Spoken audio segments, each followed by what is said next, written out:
So what we're looking at here is a video on Lewis structure and shape. Before we get into that, we need to make sure that you've got the fundamentals for electronegativity, which is a way to evaluate the ability from one atom to take bonding electrons from another atom. So that trend is that fluorine is the most electronegative and that cesium is the least. And what that most means is that if I put fluorine into a bond, it is more likely to remove electrons than cesium, right? Or to remove something with less electronegativity. Okay, and this becomes important because that helps us predict some of those bonding trends and how those things are going to interact with each other. So we would use those electronegativities ultimately to kind of classify the different bonds. There are three primary classes. Depending on where you're at within your individual chemistry course, you may only hear reference to two, them being ionic and then covalent. There's really three classes. You get your ionic, your polar covalent, and your non-polar covalent. These are designed to kind of provide some major categories so that you can go through and label things accordingly or look at their interactions. Those interactions start by looking at large differences in electronegativity. So a difference in electronegativity that is greater than 1.7, so we'd have to look up the electronegativities, would be an ionic bond. This becomes, unfortunately, a bit tricky to deal with because nobody's got the electronegativities memorized. So this is where we come up with rules of thumb and say that a metal and a nonmetal are an easy way to classify ionic bonds. The covalent bonds would then be our nonmetals. Okay, so nonmetal and nonmetal would now be our covalent type bonds. If we needed to nuance the difference between polar covalent and non-polar covalent, we'll worry about that later in the semester, but it's again looking at a very small difference in electronegativity. That would be a non-polar covalent, or a polar covalent where there's a significant difference in electronegativity, but not enough to make it fully ionic. When we're looking at Lewis structure, our primary category for Lewis structures, we're focusing in on these polar covalent and non-polar covalent. While the ionic bonds can be described in Lewis theory, it's largely driven for the covalent type of bonding, so looking at our non-metals. We've got examples shown to the left. We've got sodium as a metal with chloride as a non-metal. Hydrogen and chlorine are both non-metals, and so both of these would fit into that covalent category.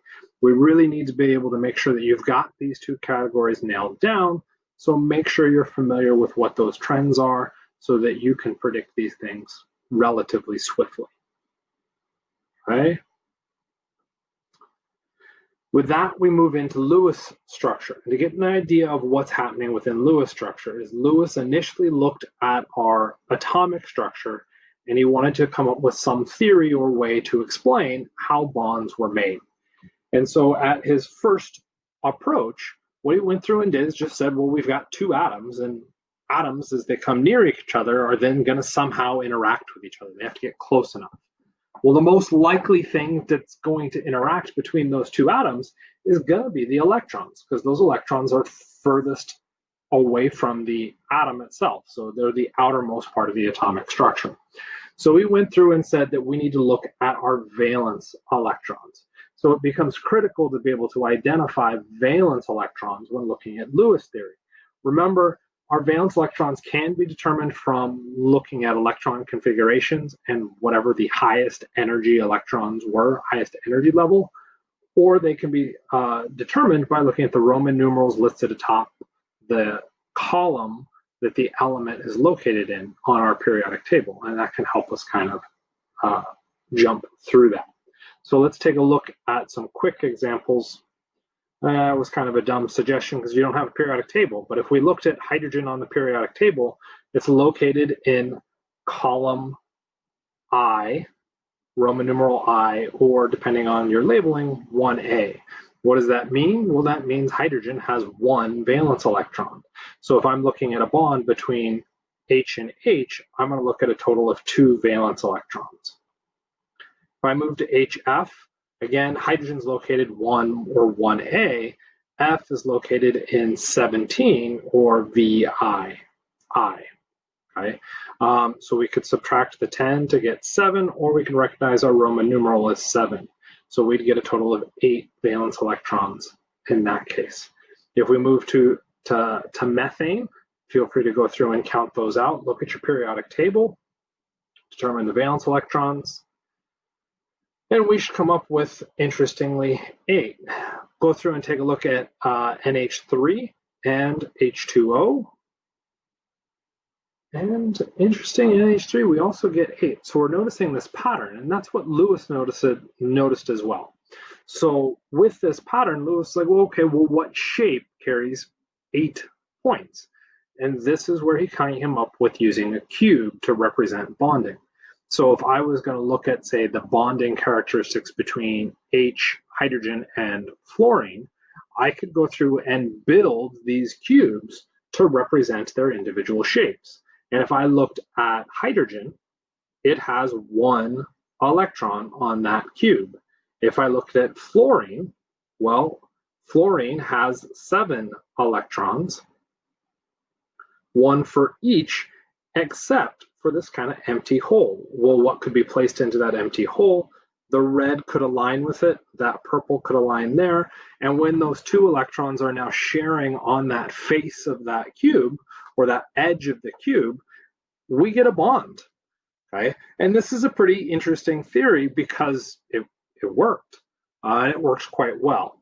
But there are limitations with it. One of those big limitations is we don't want to draw cubes. So instead, what we go through and do is we can look at these as 2-dimensional objects, as flat objects, and we can look at these as squares instead of as cubes.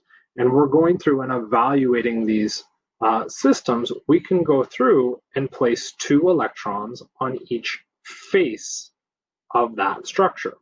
If we look at hydrogen, hydrogen bringing in its 1 electron. So the fluorine brought in 7 red dots, and the hydrogen brings in 1 dot purple, and we now have this bond.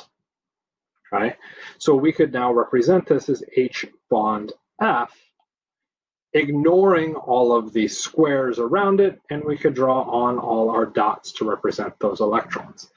This theory has a couple kind of issues. One of the biggest issues is it doesn't really address electronegativity and where the electrons spread within this. So when we're talking about Lewis structures, you will see different approaches to the content. I personally bring in a electronegativity push behind how we align these things and become a little bit more rigid in the rule set behind why and how we define them. Okay? Before we get into that rule set, though, here's that periodic table. Note we've got our valence electrons highlighted in the red circles, and then we've got our electronegativity trend also nailed down on this. This becomes helpful so that we know where that information is found. So if you're working through questions, it may not be a bad idea to mark up a periodic table right now that you've got handy so that you know that information's there and you don't have to keep searching for it. All right, so now we push to the rules. Oh my goodness, 7 pages, 7 rules, tons of text. It's impossible to read. Why would I ever bother? Let me just look to the internet. You are welcome to go through and do that. You will also find that a lot of the descriptions for Lewis structure have massive gaping holes in concepts that don't work if you have to apply this knowledge further down the road. Okay? That's why you should follow these rules. So first and foremost, the big thing we're going to do is total our valence electrons. Okay? That's what we've already been doing. One of the things that's kind of new on this one is that charges will also need to be accounted for. Okay, so we either add electrons in if we have a negatively charged structure, or we would subtract electrons if we have a positively charged structure. Okay? We want to choose a central atom. That central atom needs to bridge multiple things. I'm not looking at freeze frame. Needs to bridge multiple atoms. Okay? So a center would need to have multiple connections outward. If you're looking at an atom that can only have one connection outward, well, then it can't act as a center and it's not going to be a bridge. right? So in general, it's the least electronegative element. Why least electronegative? Well, it wants to give up its electrons. It's giving up its electrons. It makes sense to put it in the middle because it's going to give up to more things. It's going to share with more things. We'll add electrons in pairs to the most electronegative atom first. Right? This is the big difference. The most electronegative is sometimes the outermost electrons, but not always, or outermost atoms, but not always. And we're going to do that because it's the most electronegative. If we're looking at a molecule, it's going to place the electrons on the atoms that want them. That's the point of electronegativity, right? This, to me, harkens back to, say, a potluck. If you're going to go to a potluck, you're going to bring food. Does that mean you can only eat your food? No, that's freaking stupid. That's why we would go out and share that food with everybody, right? So everybody gets access to it. So that's why we total the electrons, bring them into one big pool, and then we share and disperse those out, right? Does that mean everybody gets the exact same amount of electrons? You can't see in the image here, but I'm a pretty big guy. I'm probably sure I can eat you under the table. There are probably a few exceptions to that, but I could bet I could eat you under the table, which then means I'm going to eat more than you, right? We could also make the argument of who gets to eat first, right? This is where we can get, not quite so nice. Whoever's biggest and strongest gets to go through and eat first. That's electronegativity, but it can only eat up to its capacity, 8 electrons. Even then, once we achieve that 8 electrons, we'll then disperse out the rest of the cloud. But then we go into rule 5, not even rule 5, rule 6. We'll actually share those electrons around to make sure that everybody has what they want and need, right? Everybody gets those 8 electrons. Some of it may require more sharing or giving from other people. That's the point of sharing. That's what we do. Right? So the whole point is to distribute these things. Another thing that I want to kind of call out and bring your attention to here is that we're referencing lines to represent bonds. Okay? The only time you should use a line is to represent a bond. This allows you to symbolically segregate it from the other information so that you don't get it confused later on. This is why I'd recommend bonds as lines and non-bonding electrons as just the remaining dots. Yes, that can be confusing because you have to be able to see the dot that you put on the screen. That can be difficult. Suck it up. The big issue that's going to come out of here is this rule 6, right? Moving non-bonding pairs of electrons to satisfy octets. That in and of itself isn't that big of a deal. That's usually pretty easy to deal with. The sub-rule on that is if there's more than one way to share those electrons, you have to show all of them. That one sucks. And that one is what drives most of the chemistry that we see is really pushed into resonance. Okay, so that is going to be a challenging one. And if you have to continue to take chemistry, it's going to haunt you all the way through. Get used to it now.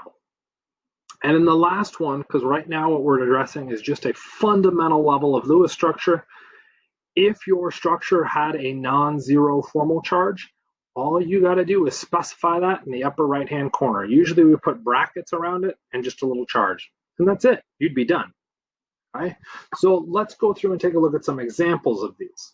So we've got H2O and CBr4. Okay, I'm really going to ask that you take a second right now, total the valence, pick your central atom, add electrons, all the rules, and see what you can come up with.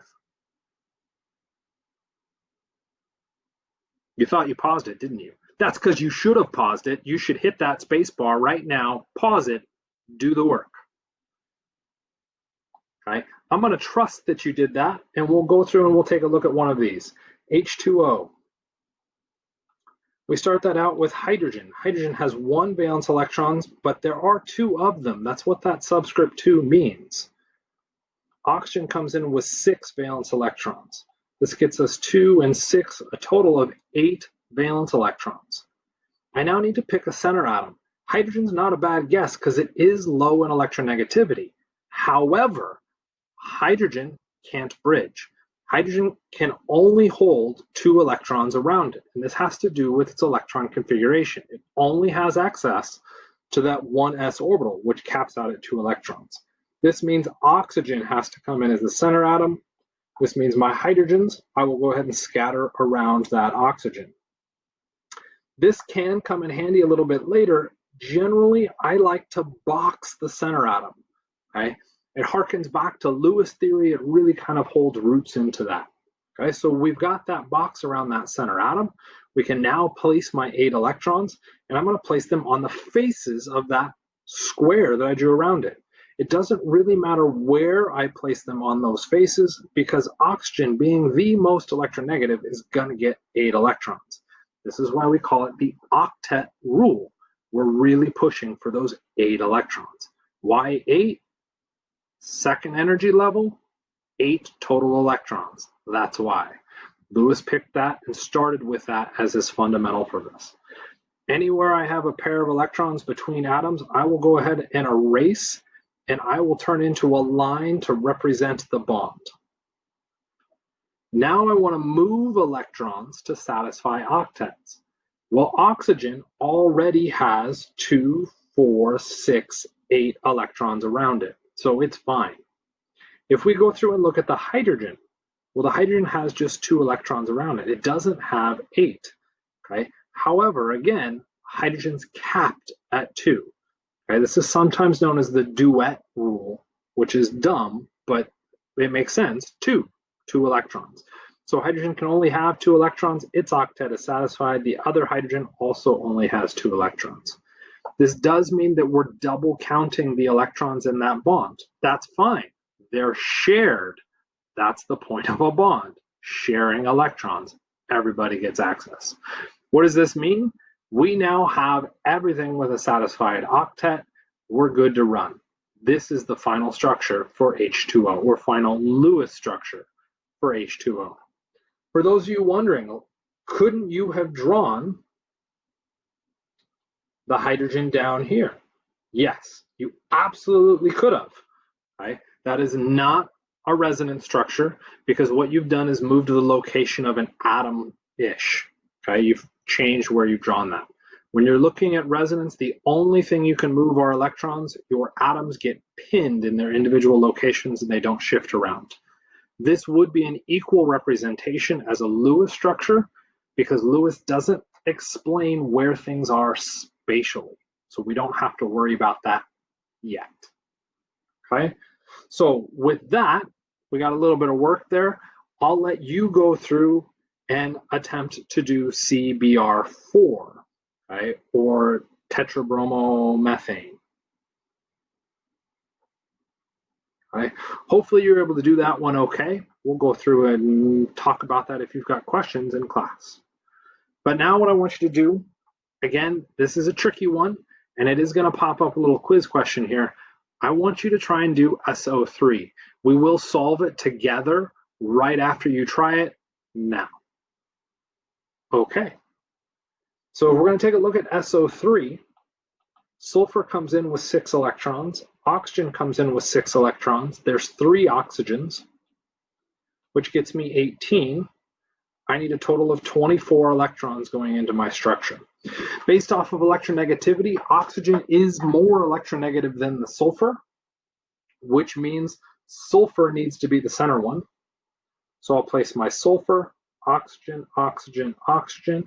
Again, we're facing it, placing those atoms on the faces of a cube.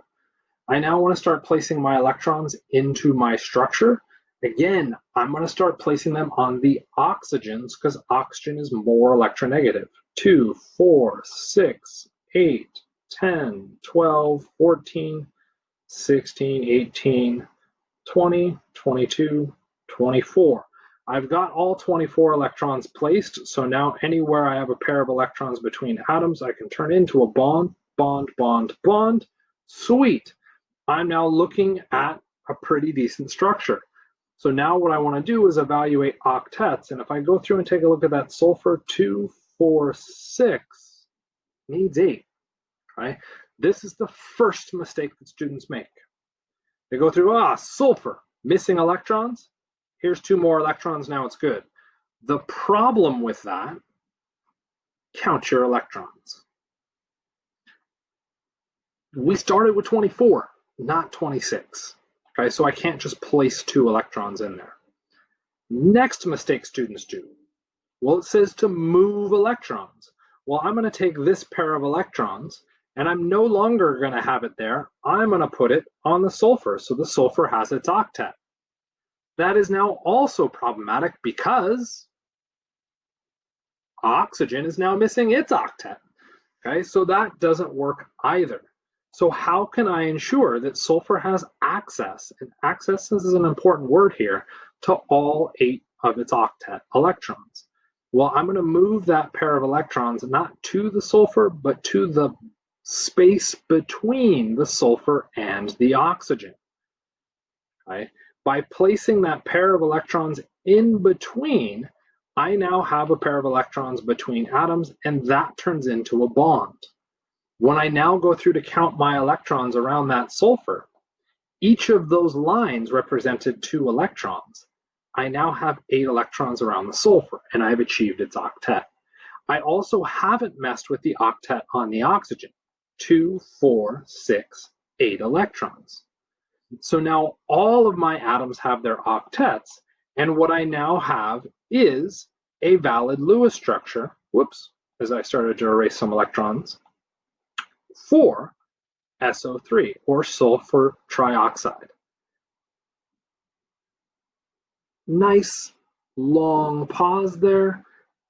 Did I have to use the electrons from the rightmost oxygen? No. I could have just as easily used the electrons from the topmost oxygen. Well, what does that mean? Whoops. If I did that, is that now a new structure? And this does become a bit tricky, but yes, this is technically a new, you can't see me right now because I'm drawing, air quotes, new structure. This is a resonance structure. Each of those oxygens gets pinned in the case of resonance. Okay, remember, you can't move the atoms. Because the atoms don't move, the double bond has appeared to change locations. These are resonance structures. And for those of you keeping score, there's another resonance structure. I would also get the resonance structure with the double bonds over there. So I end up with 3 resonance structures. If I was asked to provide the Lewis structure for SO3, it is a very misleading question because you need to provide 3 of them. Right? Why do you need 3? You need 3 because of resonance. No one of those structures is better than any of the others. You have to show all 3 to get valid credit or to get full credit. Challenging, I know. That's what makes it interesting and something that will plague you if you have to continue through chemistry. Okay? With that, we've covered the basics of the fundamental understanding of Lewis structure, and I mean fundamental. Right? There are some big concepts that aren't covered here. Formal charge. I actually intentionally didn't show a specific example looking at formal charge. Look to your next lecture video for that. Okay?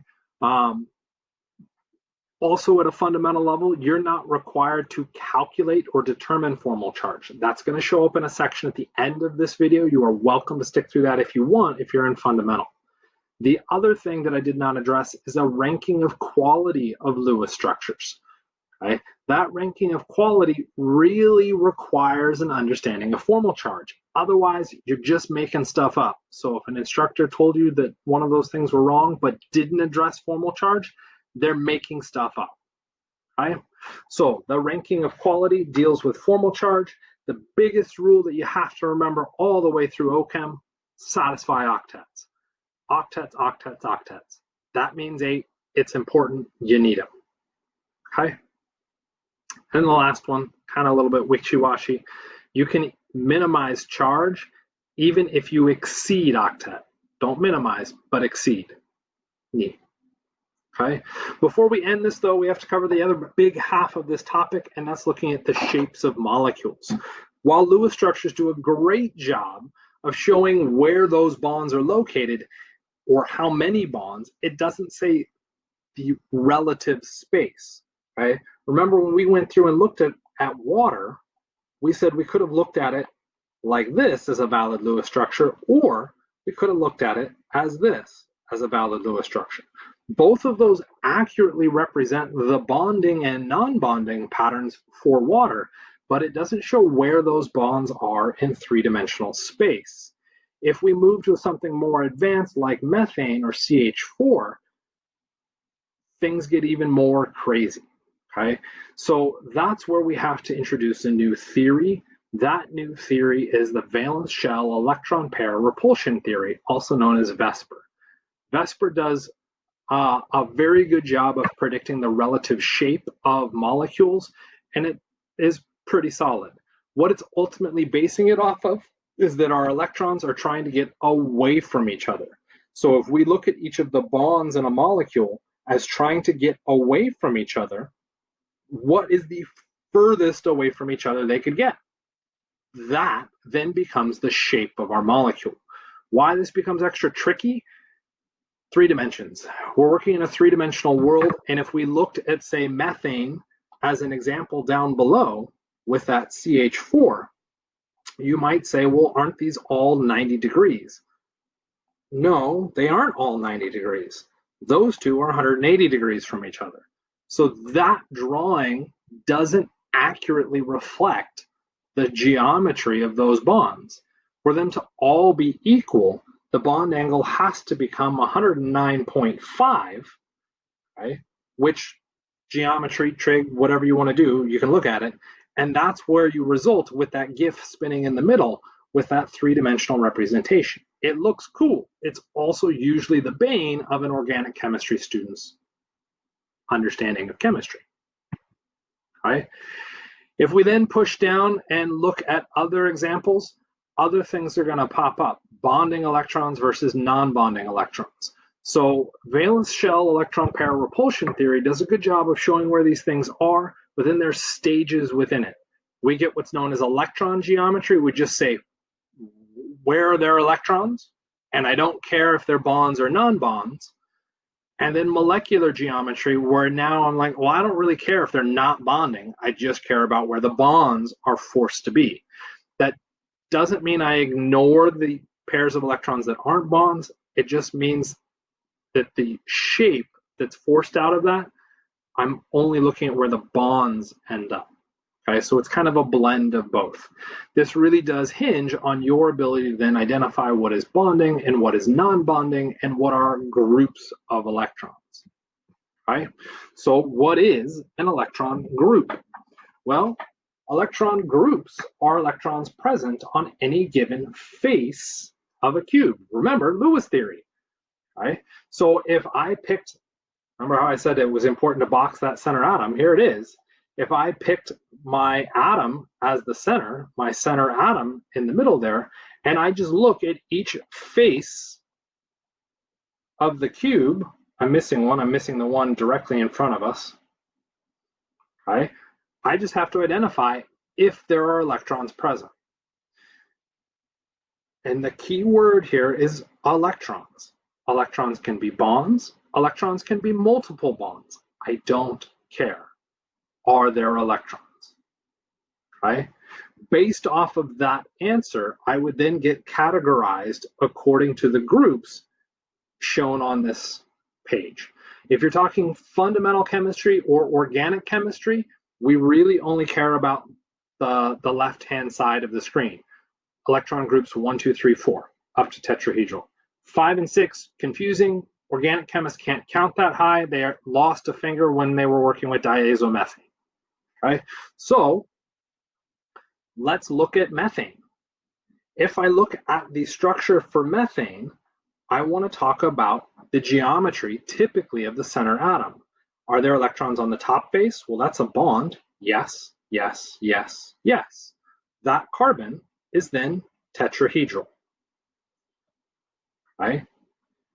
Interesting question that could come up that sometimes students are wise enough to ask, what if I wanted to know the shape around the hydrogen? That is typically not asked, but you could ask. When we're talking about the geometry, we're really referencing a center atom. And in general chemistry, the center atom tends to be fairly obvious. Again, massive air quotes, it's not true, okay? But they tend to be kind of centerish. Hydrogen there, how many groups of electrons around it? Well, it only has that one bond. There's no electrons there, or there. What does that mean? One group of electrons, the geometry of the hydrogen carbon bond would then be linear. Again, if you referenced that structure as linear, someone's going to freak out at you and say you're wrong because they're thinking of the center atom. So it's usually very helpful when you're talking about VSEPR, electron, and molecular geometries to very clearly identify the atom on which you are basing your analysis. If you don't identify that atom, someone can very easily come back and say you're wrong. Okay? But that was an easy one, so let's go through and take a look at a harder one.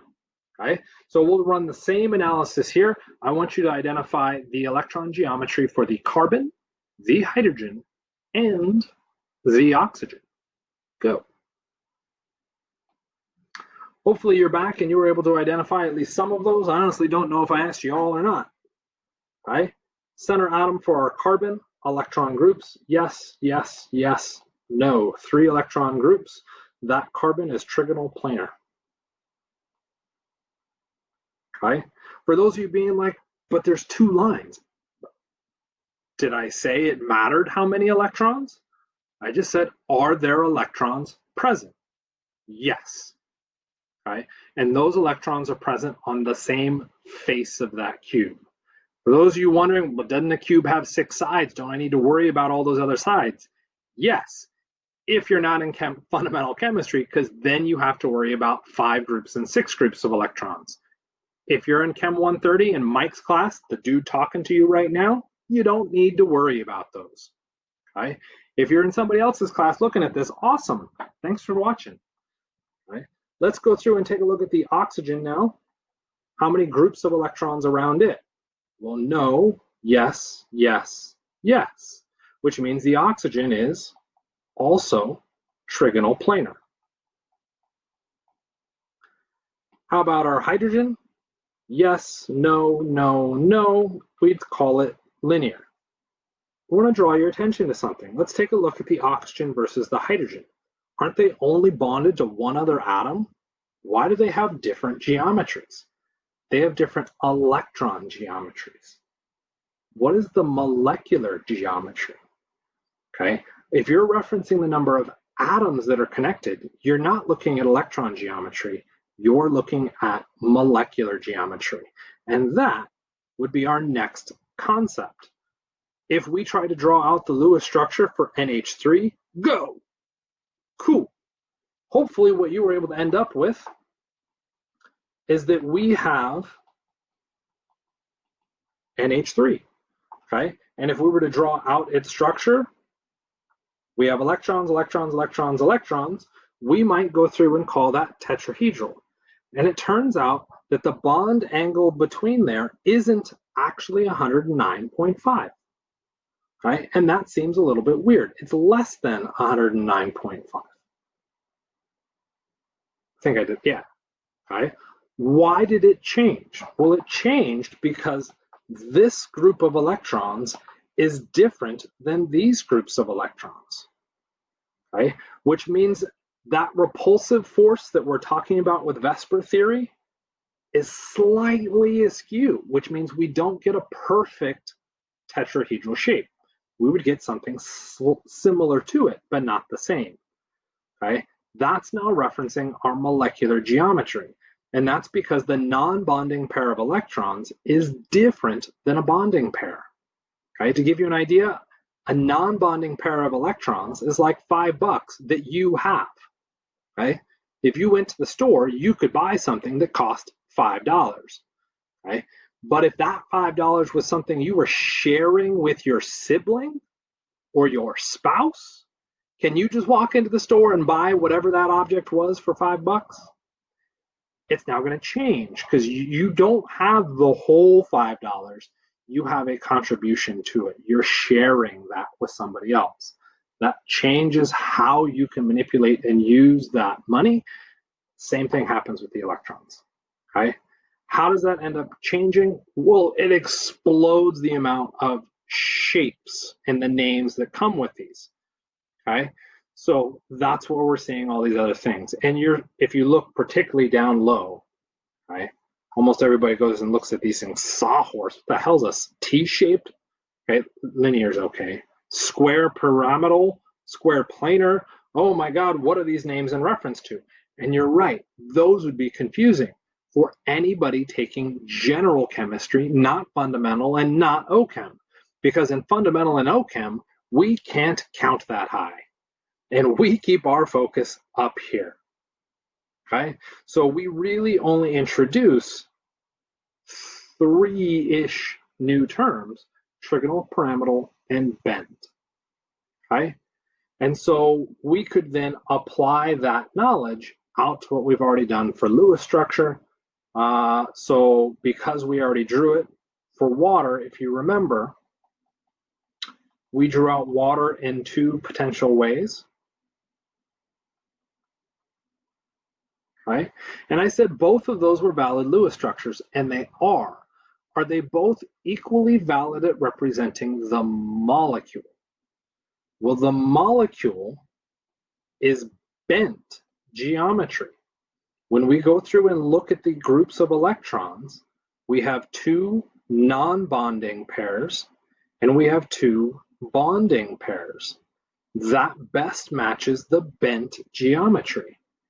If we look at the way we first drew water, is it clear that water is a bent molecule, or does it look linear? There's the problem with Lewis theory. Lewis theory really needs VSEPR to come in over the top to help clarify the arrangement of those atoms. Right? To be able to go through and do that, that's where we get a big shape summary like this. So first, draw out your Lewis structure. Once you have a Lewis structure, box your center atom. Count the faces on that box that have electrons, electron geometry. Now look at those faces and determine, are they bonding, shown by a line, or non-bonding, shown by 2 dots? Count those sets. That's now going to set you up with molecular shape. Okay? And that's kind of our big deal. That gets us through how to draw basic Lewis structures and how to identify their relative shape. It does require practice. This is definitely something that seems daunting to a lot of people. So don't panic. Practice. This is a good table to have handy when you're being asked about shapes. I would recommend having the Lewis structure rules handy when you're trying to go through and draw your Lewis structures. Once you get used to patterns, or once you get used to drawing them out, you'll start to notice the patterns, and you'll notice that for an individual atom, it has X number of bonds, right? And it should always have those bonds. And if it doesn't, you're now moving into different charged territories. Speaking of charged territories, if you're in the fundamental class, stop, okay? I know this is an assignment that continues to roll. Don't worry about those questions, right? If you want to keep going, I recommend it, okay? Then do so at your own risk. Knowledge can be a dangerous thing. Do not apply that knowledge to any questions further on down the road. If you're in an OChem or a Gen Chem class, then yep, you should keep going because you do need a better understanding of what charge is, okay? Charge is the balance of electrons, okay? And the unfortunate thing with charge is charge can be applied to multiple things. Charge can be applied to atoms, it can be applied to molecules.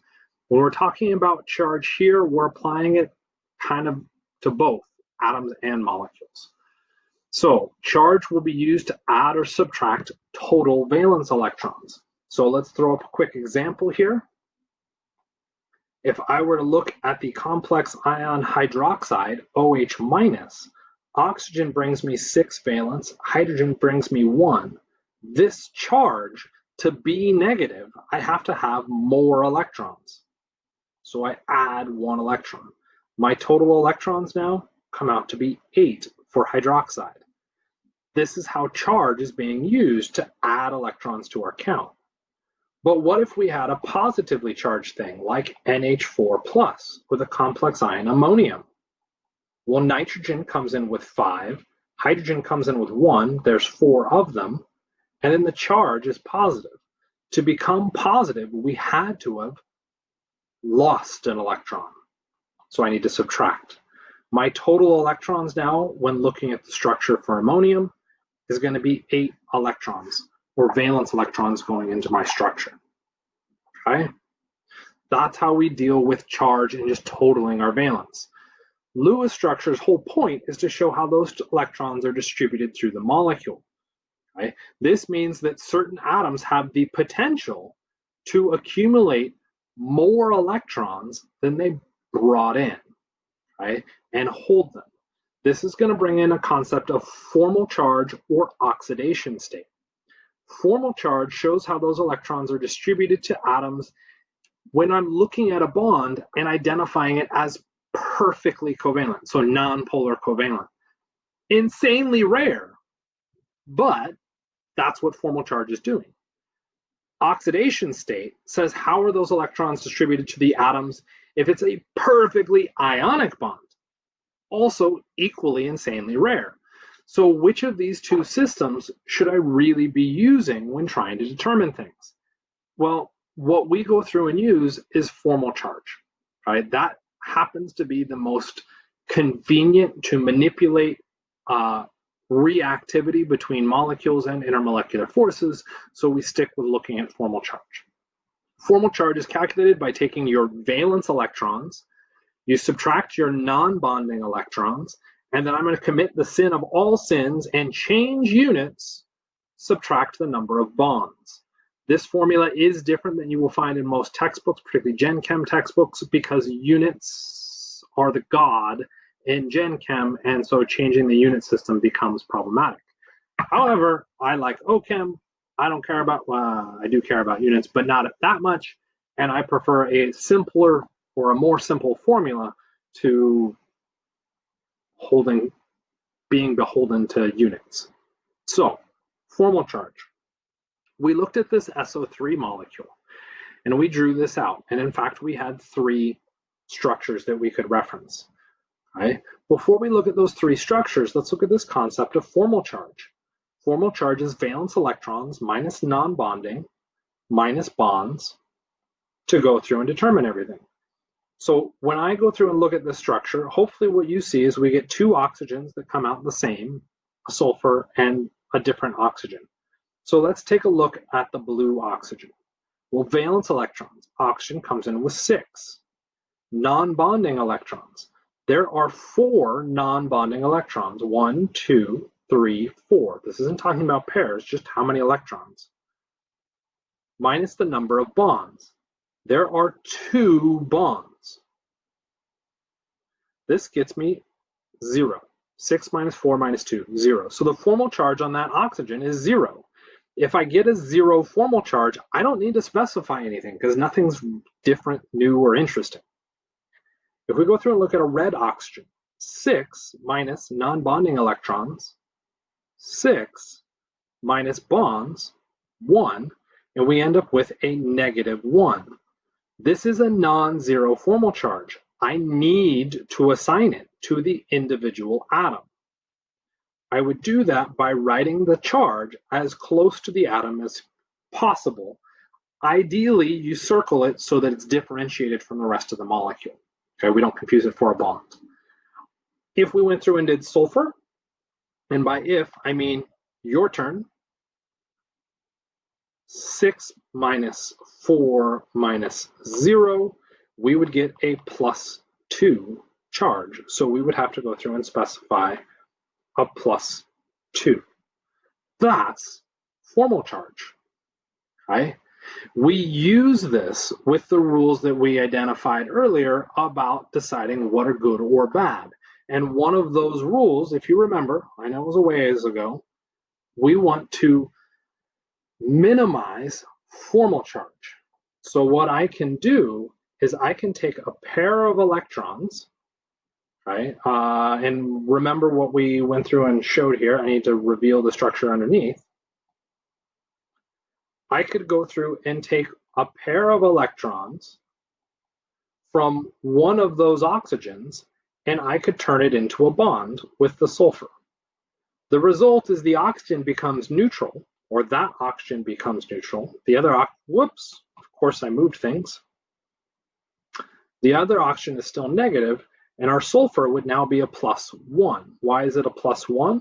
6 minus 1, 2, 3, 4, 5 minus 0 +1, right? Or I could have taken a pair of electrons from each of the remaining oxygens, neutralizing the charge on both oxygens. The sulfur is going to come at a 6 minus 0, and we would get a 0. So there's 3 ways we could now represent this molecule, and this isn't even considering how we change where the electrons all move. This is just saying we have 3 different ways that we could have done those electrons total. The careful observer will note that the sulfur in that last structure has vastly exceeded its octet, 2, 4, 6, 8, 10, 12 electrons. The sulfur in the middle structure has also exceeded its electrons with 10. Right? Which of these structures becomes the best? The blue one, because we have minimized formal charge. To understand why we need more bonds, we have to know formal charge. That's where it's coming from. We can do something similar with another molecule. We can use CO2, and we could draw out CO2. And in the process of doing CO2, we can encounter some interesting resonance.